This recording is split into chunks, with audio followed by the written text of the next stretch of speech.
Hi, second grade. Here is a image of the clay project we're doing this year. We are going to do some birds.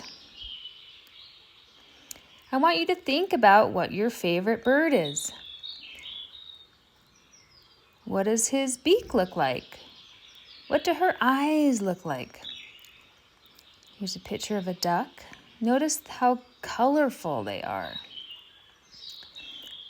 You can tell the difference between a bird usually by all three of these things.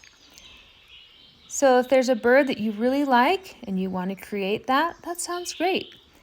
If you would like to make up your own bird, make your own creation, that's also great.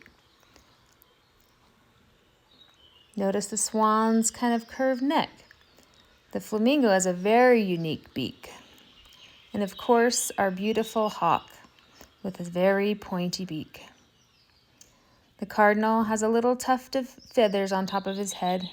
You could easily make a bird with a mohawk. Here's an example of a hen that somebody did. You can be creative as you want, use whatever colors you want, whatever you want to do.